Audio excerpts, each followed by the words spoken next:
Assalamualaikum warahmatullahi wabarakatuh. Perkenalkan, nama saya Putri Wahyuni dengan NIM C1D1230022 dari Program Studi Bisnis Digital Fakultas Ekonomi dan Bisnis Universitas Jambi. Pada kesempatan kali ini saya akan menjelaskan tentang resume materi pertemuan 9 sampai ke 15 pada mata kuliah Strategi Manajemen and Business Relation dan dengan dosen pengampu Bapak Bambang Purnomo SEMM. Semoga video ini bermanfaat untuk dan bisa memberikan gambaran yang utuh tentang strategi bisnis modern. Mari kita mulai.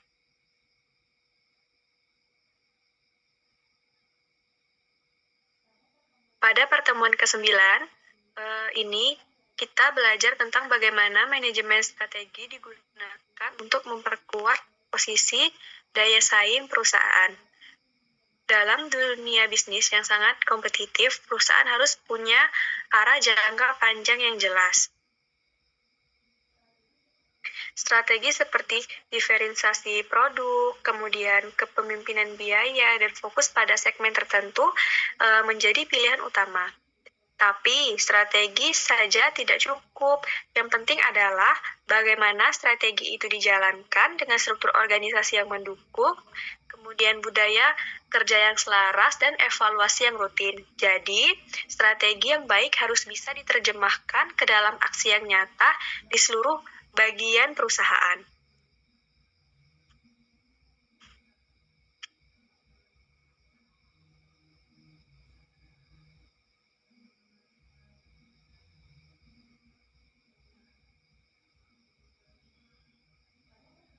Pada pertemuan ke-10, kita membahas tentang bagaimana perusahaan bisa melakukan ekspansi dan bersaing di pasar internasional. Ada beberapa strategi yang bisa digunakan seperti ekspor langsung, kerjasama, kemudian lisensi atau franchise, sehingga membangun cabang sendiri di negara lain. Tapi tantangannya nggak sedikit, perusahaan harus mampu beradaptasi dengan budaya lokal, regulasi, serta kondisi persaingan di negara tujuan. Untuk itu, kita perlu belajar memakai tools seperti SWOT, kemudian ada Pastel dan Matrix Unsolved, agar bisa menganalisis situasi dan menentukan pendekatan terbaik. Intinya, untuk sukses di pasar internasional, kita perlu strategi yang terintegrasi antara keunggulan kompetitif dan penyesuaian lokal.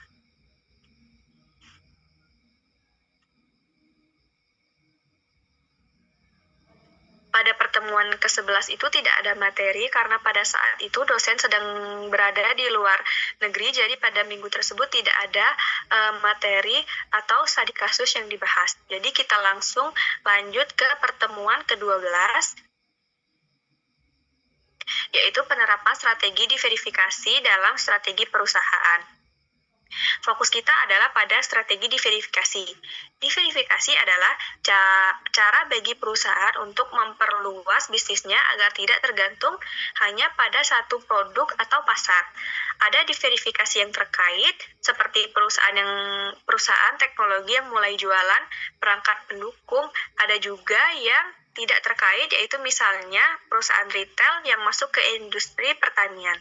Strategi ini bisa dilakukan melalui pengembangan internal, akuisisi, atau joint venture.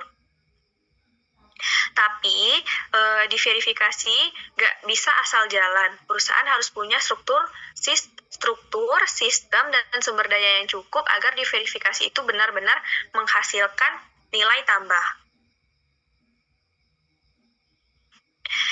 Di pertemuan ke-13 ini, kita belajar bahwa keberhasilan bisnis itu nggak cuma soal untung, tetapi juga tentang etika, tanggung jawab sosial, dan keberlanjutan lingkungan. Perusahaan perlu memperhatikan dampak aktivitasnya terhadap masyarakat dan lingkungan, misalnya dengan mengurangi limbah, menggunakan energi ramah lingkungan, atau melakukan pemberdayaan masyarakat lokal. CSR yang strategis itu bukan sekedar formalitas, tapi bagian dari strategi jangka panjang perusahaan untuk membangun reputasi dan kepercayaan. Evaluasi dan pelaporan juga penting agar stakeholder-nya tahu apa yang sudah dicapai dan apa yang masih perlu ditingkatkan. Di pertemuan ke-14 ini ada strategi kompetitif dan perusahaan untuk bertahan dalam bisnis. Di sini kita membahas bagaimana strategi yang bisa digunakan perusahaan untuk bertahan dan berkembang dalam persaingan. Kita mempelajari kerangka seperti analisis rantai nilai, kemudian ada FF Rio, kemudian ada strategi Samudra Biru yang mendorong perusahaan untuk menciptakan pasar baru tanpa banyak pesaing. Kita juga belajar model Miles and Snow yang membagi strategi perusahaan menjadi 4 tipe, yaitu ada defender, kemudian ada provector, dan analisir, dan reactor. Kunci dari strategi kompetitif adalah mengenal kekuatan internal perusahaan, memahami pasar, dan mampu berinovasi terus-menerus.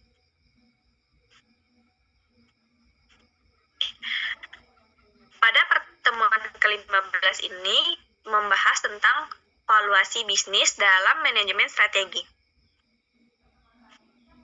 Di pertemuan terakhir kita membahas topik penting, yaitu valuasi bisnis. Valuasi adalah proses untuk mengetahui berapa nilai ekonomi dari sebuah perusahaan yang sangat penting saat akan merger, kemudian IPO atau mencari investor. Kita mengenal pendekatan valuasi. Kita mengenal 3 pendekatan valuasi.